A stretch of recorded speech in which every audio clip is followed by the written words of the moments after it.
Let's talk about this with Sayyid Mohsen Abbas. He's a journalist and political commentator who joins us from Islamabad. Sayyid Mohsen Abbas, welcome. I'm not too familiar with the capabilities of this particular unveiling that has taken place, but it's called a hypersonic missile, and based on some of the characteristics which are common knowledge, as in the speed of this and the fact that it can defeat all defense shields. Are we looking at how this may change the equation in the region when it comes to Iran's military might? Well, it continues to show the ascendancy of the Islamic Republic of Iran in the region militarily.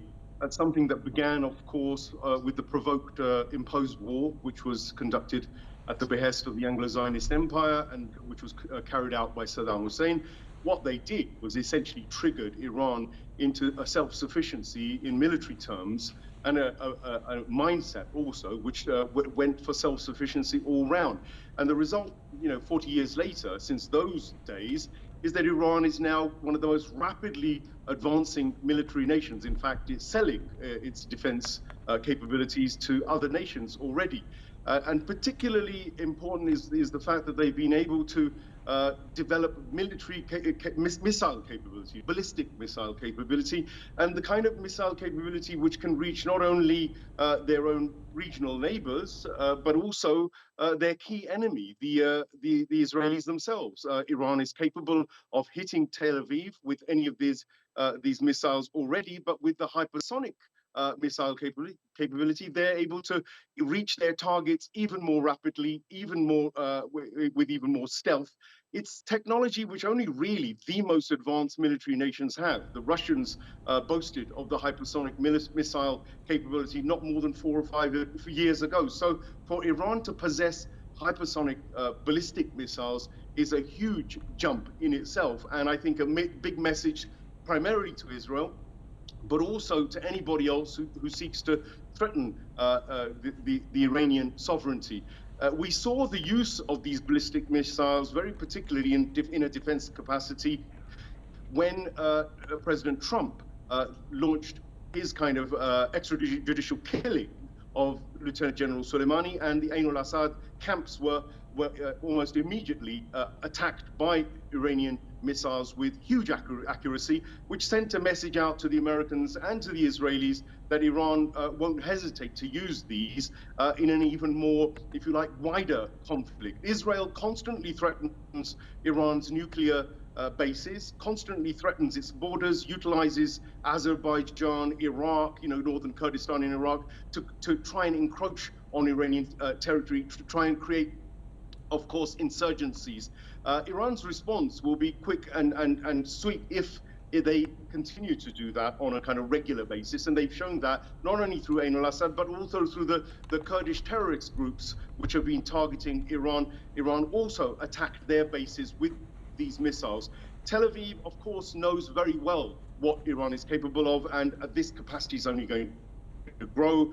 They also know that they can't challenge Iran in a conventional war on the ground. They remember well how the Iranians operated against Saddam, so they're not going to think about these kinds of rash military actions the more powerful Iran gets. And I think that the drone power also is there for everybody to see. In fact, the Russians were very keen on taking Iranian drones into the Ukrainian conflict.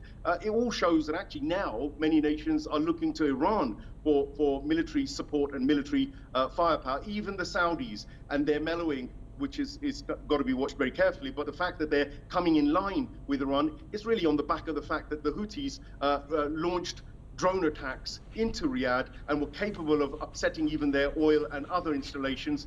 That technology, look, we know perfectly well that that is support which Iran has been given, whether it's officially acknowledged or recognized or not is a different story. The same case goes in Palestine. It's Iran which supports Palestine militarily, and it's the IRGC's capability which is causing Israel to think twice. These ballistic missiles and this kind of technology, if it ends up in the hands of people in Gaza, it essentially means curtains for the Israeli regime. So Iranian military power is really primarily based on supporting the oppressed, primarily supporting their own people and their sovereignty and the independence of the Iranian nation. They're certainly not aggressive weapons as have been used by the Americans in Hiroshima and Nagasaki and across all parts of the Middle East. I think the Americans have on average thrown something like a couple of thousand, maybe 3,000 missiles or rockets on the Muslim world over the last 10, 20 years regularly. That's the record of the people that Iran is having to upgrade its military ballistic capabilities for. That's why they have to have this technology, and in order to maintain themselves. Those who didn't, look at Colonel Gaddafi in Libya. He didn't have this capacity, didn't focus on his military hardware, and they were able to overthrow him overnight. Syria too would have gone had not the Iranians and the Russians stepped in with their military might. Basically, there's only one language Israel and the Zionist American empire understand, and that's what of military power and hard power, which the Iranians have in abundance now. Well, Israel is in the region. The U.S. is not. The U.S. used to use Iranophobia with countries saying that Iran is a bad actor. But Iran can't be accused of that because the region is uniform in terms of all regional countries aligned with each other. Of course, leading that was the reconciliation by Iran and Saudi Arabia. Now, they have both said and announced it quite clearly that regional security should be upheld by the regional countries. At this point, what then could the U.S. have against Iran when it develops its defense capabilities, such as what it has showcased? Well, it's American policy, which is led primarily by the Zionist lobby in Congress and beyond, the Israeli lobby in America and around the world. It's American military boots on the ground which occupy bases and actually occupy these countries. Saudi Arabia essentially has been occupied by the Anglo-Zionist empire in one shape or form for over 100 years now. But what you have is a situation now where for the first time, a real challenger has emerged. The Islamic Republic of Iran is a genuine opposition force for American hegemony, Israeli hegemony in the region. The Israelis are on record as saying that they have the Odin-Yinon plan. The Odin-Yinon plan is not hidden. They made it very clear that they want to occupy the sea, or the Mediterranean Sea, to the Euphrates River. As far as these extremist Israeli Zionist leaderships are concerned, all of that is territory that belongs to Israel. That's why they cause the aggressions in places like Iraq and Syria. It's they that generated ISIS. It's they that have generated the wars and the civil wars in the region. It's they that have generated sectarian wars, and the Saudis have been, partners within that previously, and they've been rather foolish in their assessment that Americans could come and save them. The Americans haven't saved them against Yemen. The Saudi war on Yemen continues, although it's cooling and they're finally seeing the light, if you like. But the Americans are the ones who provoked this, and it's the Americans and the Israelis who have been making them operate in this way in that region. So I think if the regional Arabs, the Gulf Arabs, see that actually Iran is not a protagonist, it is not a threat to their sovereignty, but rather it's a strength and a support, that would cause a sea change in the region. The players like China and Russia are trying to also push this direction. They have their interests, of course. Economically, the Belt and Road Initiative is what's driving China to bring Saudi and Iran together, and is causing the Americans and the Israelis problems in terms of their Yinon plan, expansionist policies. And I think that what we'll see over the next 10, 20 years is the increase of the power of the Eurasian axis, and really see that the Americans' influence will recede more and more.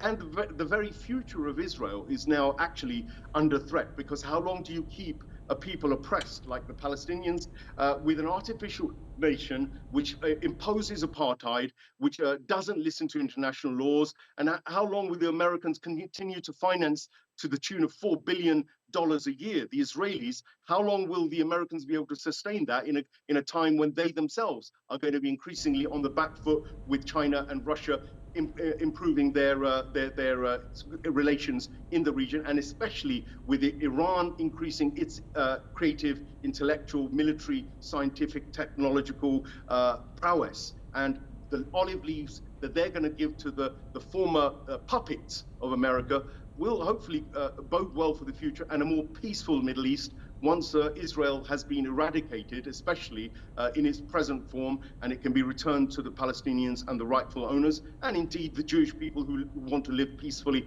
in that region. This is something which has been a dream for the Arab world and the Muslim world for many, many decades. And this is something what Ayatollah Khamenei has said will happen within 25 years. It seems like it may happen a lot quicker than that. Indeed. Okay, so I'm sure we're going to get a reaction, if we haven't already, I haven't checked, by Israel or by the U.S. on this. And of course, they want to gather as much support as they can against Iran when it comes to Iran's unveiling of its missile capabilities, which this particular one is pretty advanced based on the capabilities as we have relayed, whether it's radar evasion, penetration of defense shields, or the pure speed of it. What can the U.S. and Israel do to work against Iran? Because again, it goes back to regionally. I mean, we're having the Iranian consulate being unveiled later on today in Saudi Arabia. It doesn't seem like they have any footing to keep demonizing Iran. They play with words when it came, for example, yesterday to the report that the IAEA gave, which was positive in many respects, but they zoom in on anything that maybe there were some doubts in by the IAEA. So what kind of support can they get? Or is it that countries, certain countries, like European countries, maybe listen to the U.S. diktats and Israel by default? Well, they can still get support from the likes of Britain and the EU. They'll still try to hold on to their empire because it has been their empire. That region, they've been milking the cow. They've been taking the oil, the resources of the Saudis virtually for free. The Saudis have been investing in real estate in America to the tune of maybe $4 trillion now. That's just the Saudis themselves. So what's been happening is all of the assets of the Arab world have been siphoned off either into Swiss bank accounts or into the American coffers, and those are largely transnational corporations run by Zionists themselves. That flow, of course, will stop if the Saudis start gaining trust with the Iranians, and if they take the leverage of the Chinese and the Russians, it could mean they could come under an umbrella which is more regionally focused, so that the Middle East and the West Asia stops relying on the Americans, stops allowing them to have bases, for instance, stops allowing them to, allow Israel to become normalized. So the normalization of relations by the UAE, for instance, or Bahrain, these things have to be rolled back. The Saudis have to come fully into the camp of the resistance axis, understand that actually the resistance axis in the region represents sovereignty and independence and security. The Americans cannot provide that security, nor will they. The Israelis can't supply that security. They can't even manage their own borders, and their much vaunted Iron Dome has been violated by simple Palestinian rockets, let alone the ballistic weapons, or if Hezbollah got involved, or if the whole of the resistance axis launched its full power. That myth of Israeli-American power is being eroded very, very rapidly in that region. So I think that what can they do? Well, they could try and create problems inside Saudi Arabia, change the establishment if they think that they're not operating on their behalf. They could try and unleash their sectarian terrorists, the ISIS fraternity. Maybe they could fund them even more to try and upset the region. Perhaps they could get the Israelis to maybe go on an offensive. But I think all three of these options have been calculated by them. They've been weighed up with these tactics. They failed in Syria, they failed in Lebanon, and they're failing across the entire West Asia region. It does seem like the Eurasian axis, the Chinese rise, is almost impossible to stop for the Americans. There is no physical border, there's no geographical border which links the Zionist empire to this region other than Israel. And Israel is 11 kilometers in diameter. For the axis, once it decides it wants to engage Israel in a more formal, conventional manner, it wouldn't take them very long to take out Israel in reality. This is the ground reality. What's stopping them is perhaps negotiations with China and Russia, and who probably want a more soft power, smart power way of phasing out Israel. I mean, Israel's own internal, if you like, civil war scenario has been building up. 300,000 people have been demonstrating in Tel Aviv for almost 20 weeks. That's a sign that Israel is weak. The extremists who are increasingly occupying the settlements is becoming unpalatable to even many of the Jewish Zionists in Europe. There's a danger that they would withdraw their support from such extremists as Netanyahu and the fraternity that he's now got with him, who are the most ultra-right-wing Zionist Israelis that you can imagine. It is simply not going to be possible for people to continue supporting morally, physically, militarily, intellectually Israel in any shape or form. And once Israel is uprooted, and this is what Ayatollah Khomeini did with his policies right from the beginning, he knew the root of the problem in West Asia is Israel. Israel is the boots on the ground, it's the representative of the empire as a whole. And once that's uprooted, you'll find that West Asia can have peace, it can have prosperity, and I think that's what it's and always geared towards this objective, and they are achieving it. Thank you for that. Let me bring in Farshid Bagherian. He's a political analyst who joins us from Karachi. Farshid Bagherian, welcome. So a major unveiling that's happened here, this hypersonic ballistic missile called Fattah, which I'm sure you're well aware, but I'm going to just repeat some of the outstanding characteristics. 5 times the speed of sound, a complex trajectory, difficult to intercept, that's very important, capable of defeating all defense shields. What do you think? What does this represent? Thank you very much for inviting. Yesterday, the same authority told that maybe Tuesday morning the sun will rise in different time. Do you remember that quote? I remember, right? It makes me remember that the David Hume, English empiricist philosopher, that he has a very important quote that there is no rule for the sun to rise every day the same. This is the fact.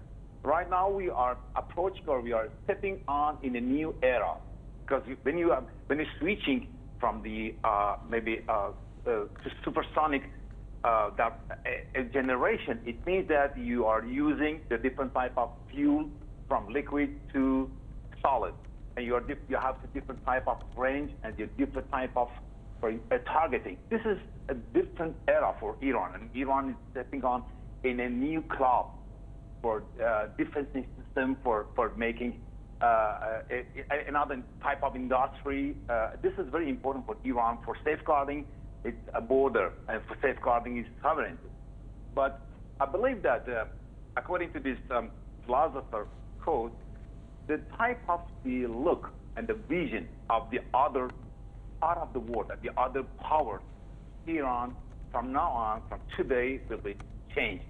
And this is what Iran wants today, and this is what Iran needs today, that the type of the change. Because, you know, in the foreign policy, we change our look from the west to look to the east. And look to the east is not a geographical east.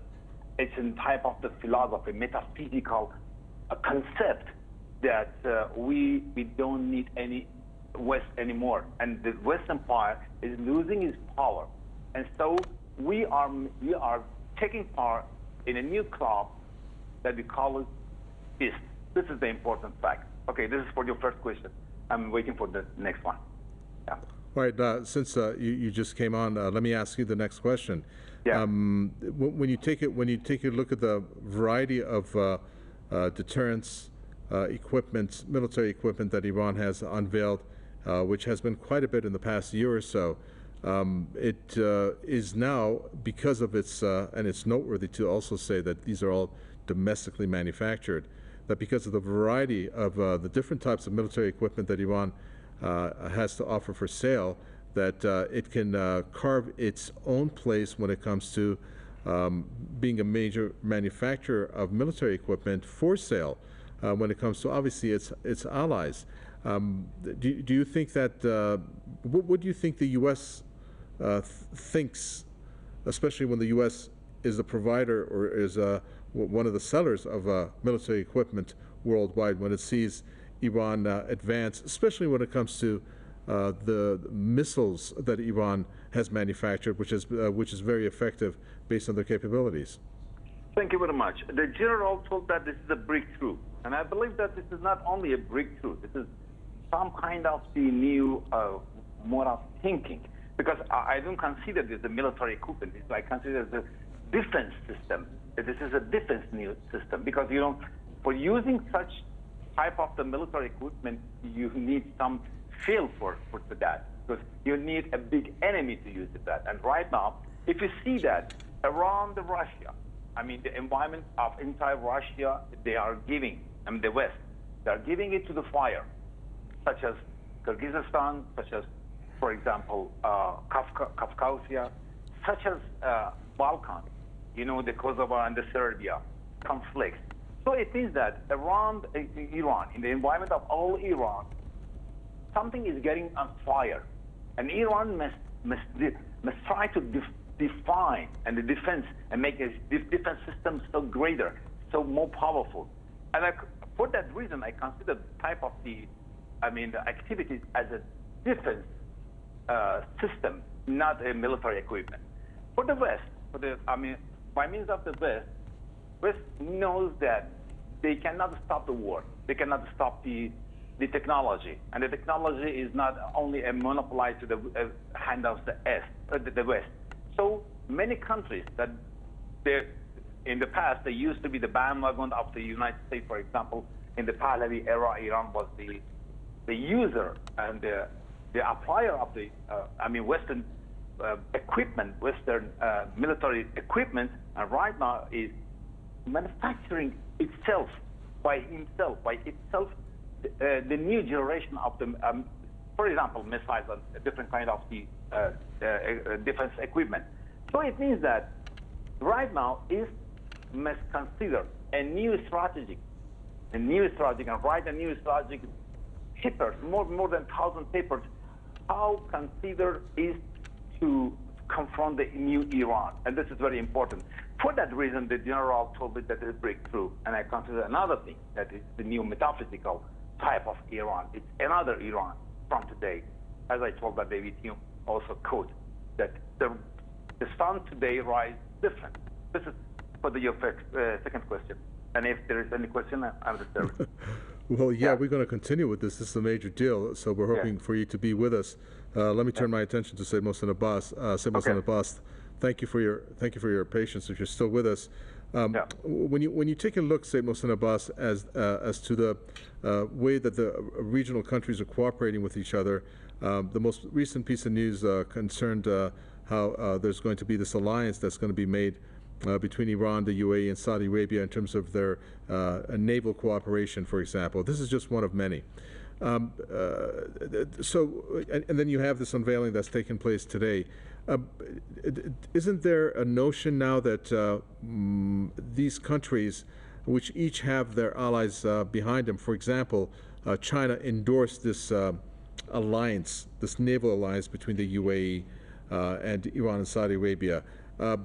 Again, the question goes back to how Iran, which has led the way of wanting the U.S. to be out of the area, because these are all different ways that it's telling the U.S., listen, we can handle ourselves. We don't need you here. Of course, Iran is very adamant about that. But the countries that have cooperated with the U.S., do you think that those countries will maybe decrease or move towards not having the U.S.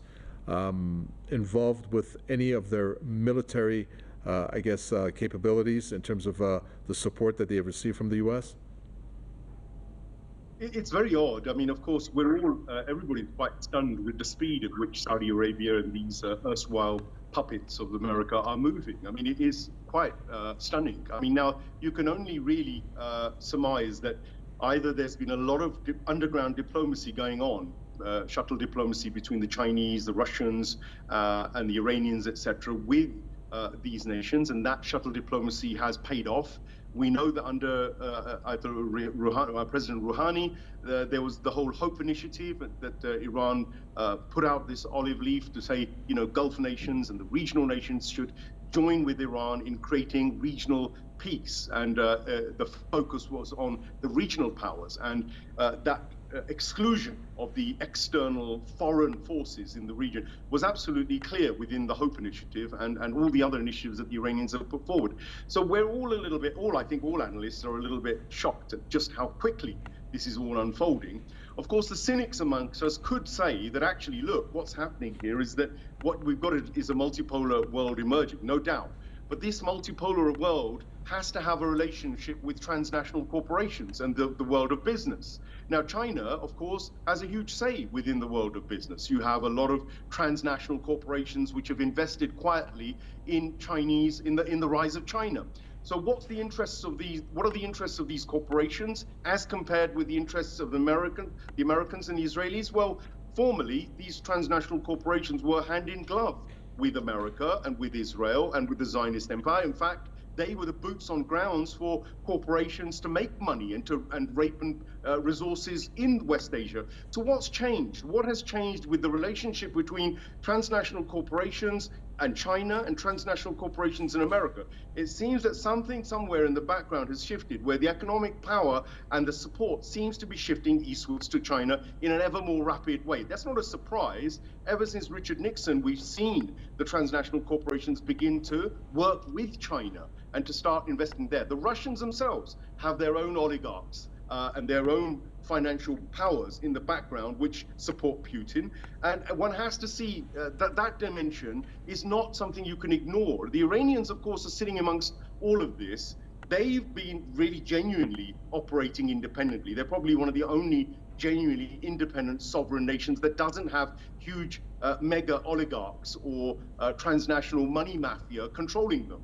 So it's interesting that Iran is playing that game of, at the moment, yes, we're going to do $250,000 billion deals with China to create transport corridors and to work on developing our relations locally and regionally at the cost of Americans and Israelis, at the expense of Americans and Israeli influence receding. That's a strategic game which I can see very clearly that Iran's establishment is very capable of understanding and playing. But to fall totally into the hands of China and their Belt Road Initiative, etc., I don't think that's going to be a wise thing in the long run, because one finds that imperialism generally, after it benignly comes in, tends to turn on you. But the deals that the Iranians are doing at the moment, 25 years, 30 years, yes, that's a good window for Iran to get stronger and for the nations of the Muslim world to get stronger, because ultimately the identity of that West Asian region is Islamic and it's Muslim. The thing that you have in common is not language, it's not the ethnicity,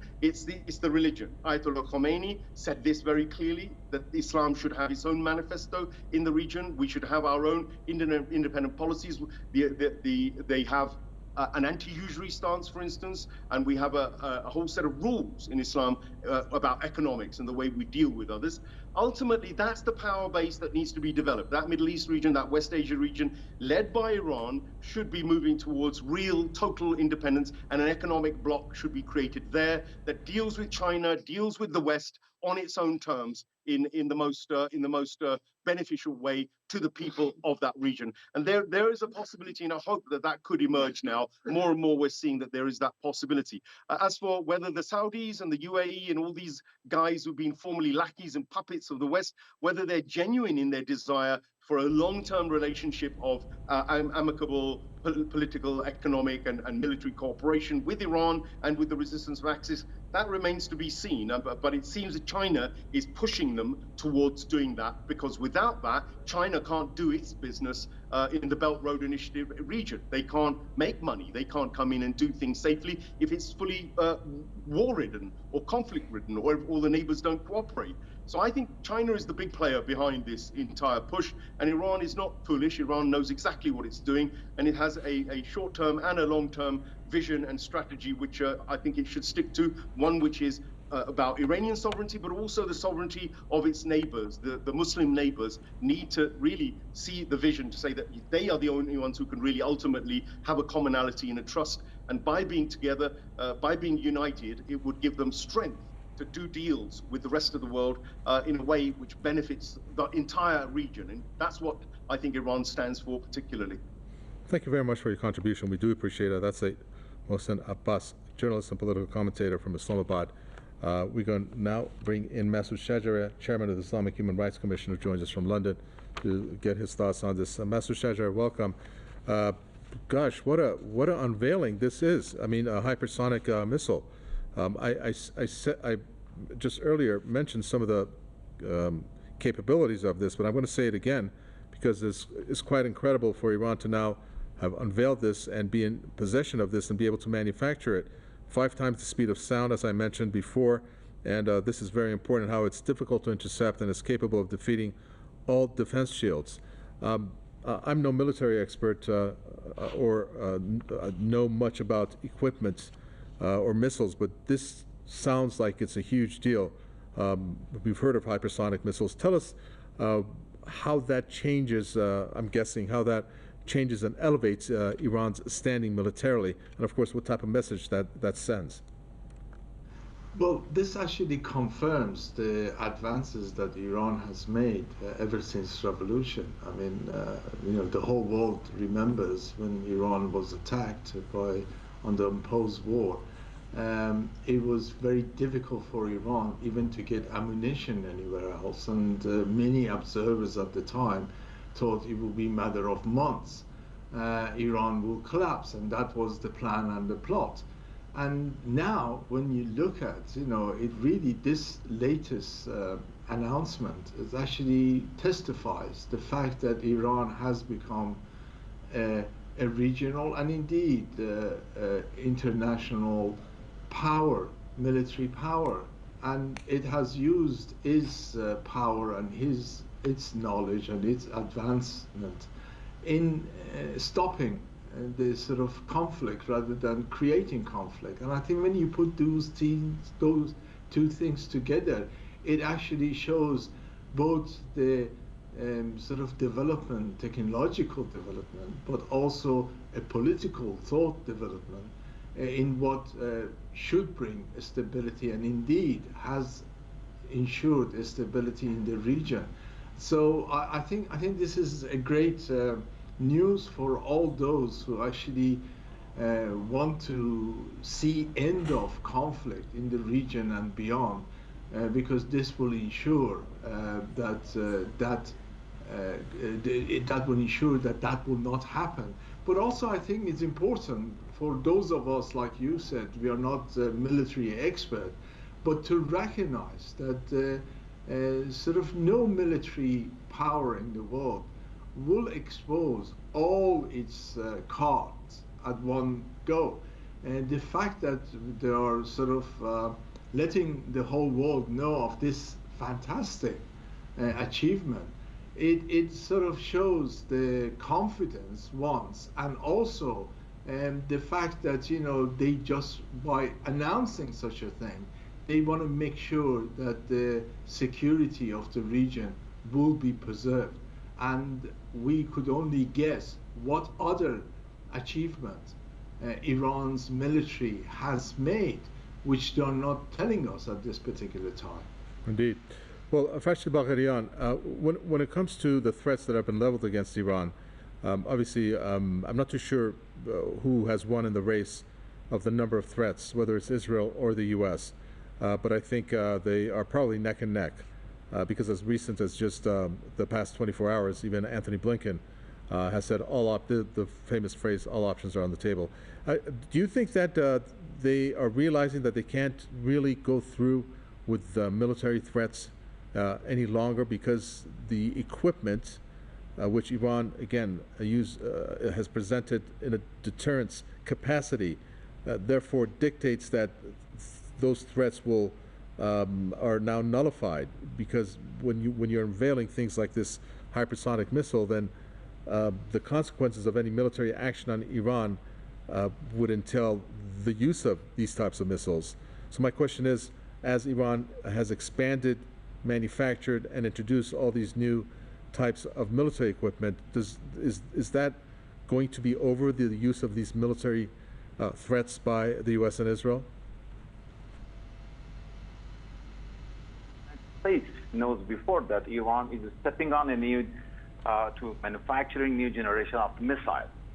From now on, from today, as we told that the sun is rising different, Iran could destroy all the equations all around the world, not only in the region, all around the world, because supersonic missile is a different type of, how can I explain, the new generation. Because in the social, for example, if you, in point of view of social or society, think that for more than 8 years, we suffered from the war, imposed war. And during this imposed war, our society suffered from the xenophobia. For many years, we feared from the enemies. Still, we have such kind of fear. And right now, we are transferring this xenophobia and this fear to the other part of the world. I mean, to the West.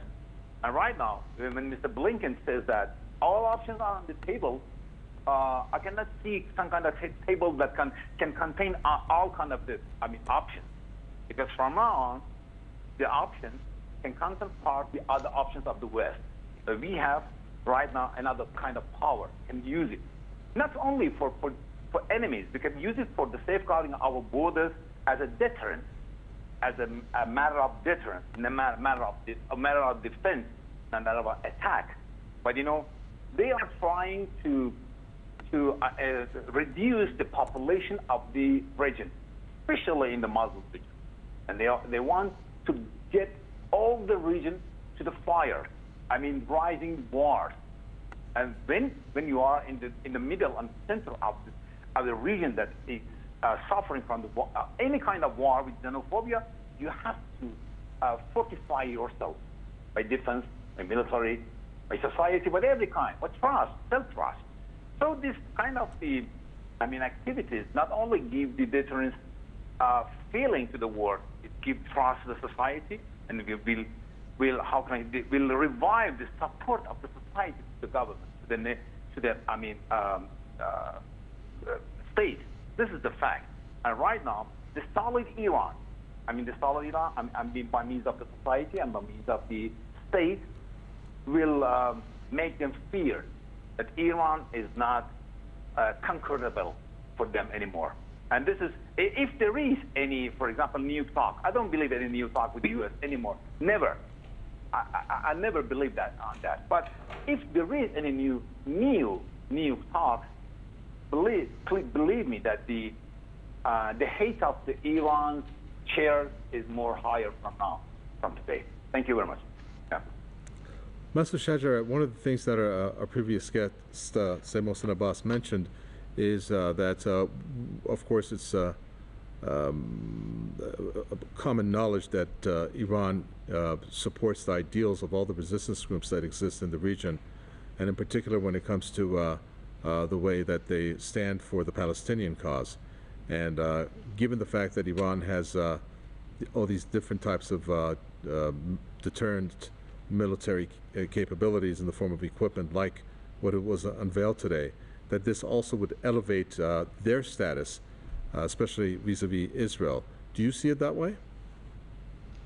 Absolutely. I think the sort of this achievement, I mean this announcement, it actually sort of it's going to affect all the bullies in the region, and Israel is the biggest bully. Apartheid system, which need to be, by definition, need to be opposed by whole of the humanity and under international law. And the reason it hasn't is because it bullies everyone, and it sort of flexes military muscles.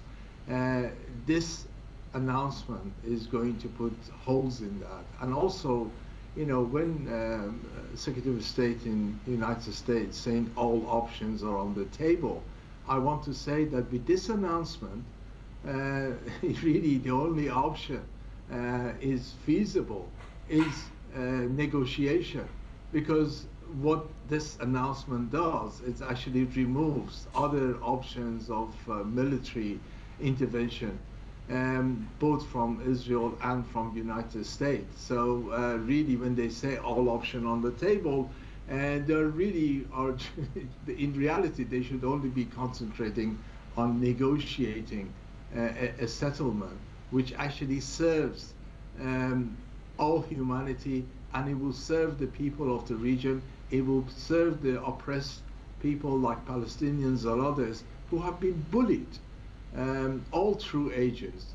And this announcement actually puts an end to the history of the bullying of people and I think is a great news for humanity. Is a great news for those who have suffered this imbalances that has been enforced on the region. You make a very good point there, Farshid Bagharian. Let me get your understanding of what our guest there said. When the U.S. uses that phrase, all options are on the table. At this point, the only option that should be left should be the option of diplomacy. And for that avenue to now be taken, because obviously Iran cannot be told that it can be attacked, that it can be threatened militarily. Do you think, which I asked in the previous question, but this approach to it in the form of a question is, I think, more to the point. Do you think that the U.S. has realized that with what what Iran has unveiled today? In its international politics, cable means diplomacy, nothing more. Because when you want to attack and you want to rise any war, you make it in the Pentagon, in the different kind of on a different kind of table, and nobody can see this table. It means that when Mr. Blinken talk about the options, he can only talk about the diplomacy, nothing more. Because he's destined to be talk about the diplomacy. This is the fact that American authorities right now use the literature of diplomacy with us, nothing else. Because when you want to, for example, attack Iran, you need the international alliation. And right now you don't have that. And you are alone. Because only the Anglo-Saxon and American world is together. And the other part of the world is against this war. Because the Germany, the Europe, the East, China, Russia, even Turkey is against you. And you cannot find any alliation, and you cannot any member to take part to this kind of group against Iran. So it means that the diplomacy is open and would be open till the end. Till the end. But the conditions is different. And they are trying to change the conditions. And they want to get more and to give less. This is what we don't believe it. We don't accept it. It should be, how can I explain?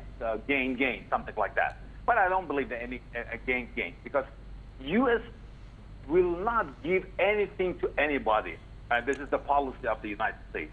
And this is the policy of his hegemony. And the hegemony is losing more and more every day. When you have integration about the testing a supersonic missile that used to be in the hand of America exclusively, it means that the hegemony of the United States is losing its power and losing its image. And the perspective for its hegemony is not really clear anymore, by me. Okay. Yeah. Master Shajar, the alliance that I talked about earlier, I forgot to mention how Oman is part of it. This is the naval alliance that was announced. It's a joint naval force that will include Saudi Arabia, the UAE, and Oman. And I wasn't aware that this may also include India and Pakistan. Of course, we know that Iran has just reconciled with Saudi Arabia, and in many respects, by default, that also would include the GCC countries of the Persian Gulf. So when you're having this alliance form on such a wide basis or large basis of regional countries, and even beyond in a sense, and this is in the naval arena, which I'm sure would also spill over into the military arena or ground forces, does that show that really there is now, especially with this type of military, the type of missile that was just unveiled, that there really is no room for the U.S. presence in the region? Well, absolutely. I think, look, many observers have seen the United States as a sort of power which goes around the world and kills, divides, and creates havoc for its own benefit. And, you know, we've seen it all the way from what happened in Vietnam and what they did in Afghanistan, in Iraq, in Syria, in Libya, and you know, the history of their destruction and creating havoc and creating conflict to benefit, you know, muddying the waters to benefit from it financially is very clear. But I think it has never been as clear as it is right now after Ukraine. The intervention in so-called saving Ukraine and bringing this sort of destruction just because they want to sort of flex muscles against Russia, it really sort of brought to home to many people around the world that United States never, ever has got the interest of people at heart when it says that we are going to be your savior, we're going to protect you, and so forth. So this sort of new development in the Persian Gulf and the region, it actually is a genuine and it comes out of the understanding that United States interest is completely opposed the interests of people in the region. And it's happening because of that, but also is strengthened by the fact that Iran's technology and military power and know-how is actually capable of preserving the real security of the region combined with everybody else. They really don't need the United States to come and bring death and destruction as is done everywhere else. And so that understanding being understood not just by one or two sides is a collective sort of understanding. It actually shows that the end of the sort of flexing muscle of United States and the hegemony of United States, the death and destruction under the pretense of security and safety is outdated, and it doesn't fool anyone anymore. And I think it will be a great sort of forward for the region to be depending on itself, depending on its power and the regional power and regional military to ensure the security. So it will be a security for the region, by the region, and that is extremely good news. And I think this is the way forward. That's a good slogan, security for the region, by the region. We're going to end it there. Thank you very much for your contribution, Masoud Shajareh, Chairman of the Islamic Human Rights Commission from London. Also like to thank Farshid Bagherian, political analyst from Karachi, Iran. The name of this is called the Fattah, this hypersonic missile unveiled by the IRGC. You could find out more on our website that I'm looking at right now, which is updated. Any details that you like behind this, do check it out, presstv.ir. With that, we come to an end for a special coverage of this unveiling. Do join us at 1/2 past the hour for international news. For now, it's goodbye.